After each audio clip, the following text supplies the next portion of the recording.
Alright, so I want to do a quick update video on the pedal commander. I did a short on this, and the short got a lot of comments, from good to bad, the whole nine. But I wanted to talk about, I made a video saying it was one of the best first mods, and I still stand by that. If you're going to have a small lifted, not tow a lot, basically a daily driver, you go on the highway a lot, the pedal commander is great, right? So once you start adding weight, like you start adding a bike rack, a bunch of bikes, you're putting a bike in the trunk, you're towing a small camper, you're doing things of that nature, then a tune is going to be much better. And I'm saying that as a person that has a pedal commander. And this was one of the first mods we did, one of the first three, I think. So in the future, at the point I'm at now, towing a small camper, always having bikes on it, got a rack on top, got a lift, got wheels, tires, all that stuff. Would I consider getting the pedal commander? Probably not.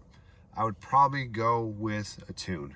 Now, one of the main issues you might have with a tune over the pedal commander is when I talked to the guys over at Toyota, they said, hey, pedal commander's fine, doesn't void your warranty, doesn't interrupt anything as far as Toyota. Well, some of the comments I got were that there was issues with the Tacoma and the 4Runner. People who are running the pedal commander, they're going into limp mode, they're doing that. I can't speak on that. I haven't had those issues. And some other people commented and said they haven't had those issues as well. So apparently there might be an issue out there with the pedal commander. But as far as staying within your warranty, I don't know how that would work with a tune over the pedal commander. I only spoke to my local rep at Toyota and they said it was good to go. And a tune, I'm not so sure how they would really know unless they hooked your car up to a computer and they were scanning trying to figure out something was wrong with it.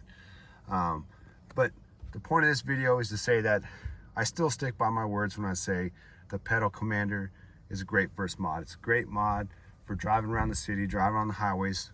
But once you start doing more serious stuff, you start towing a small camper, you start lugging stuff around, you start adding a lot of weight, this does not increase your power. This increases your throttle response. So there's no power change. You're not getting more power, more horsepower, more torque. You're not getting none of that. So if you want that stuff, you have to go with a tune. So I hope this video clears it up. Like I said, still a great mod for a daily driven 4Runner that goes on the highway, does mild things, but I wouldn't use it for towing and expecting it to help you out a lot. If you want performance, like as far as horsepower and torque and like noticeable drivability when you're towing, you're gonna go ahead and you're gonna want to go ahead and get a tune. So if you got any more comments on this, if you had issues with the pedal commander, please drop it below. I'm a firm believer that the community helps other people, so I don't want to keep recommending something if it's really a problem. I can only speak for what I've had. I've had this on for about 10,000 miles now and zero issues. But if you've had issues, drop it below so hopefully someone else can see the issues. And if it's a very common issue, then maybe this needs to be something that doesn't need to be sold, or maybe it needs to be addressed by the company. So far I haven't heard of that many issues. I've only seen like 2 or 3 comments on my page. But if it is an issue, or you had an issue, or you had great things happen, drop it below and help somebody else out.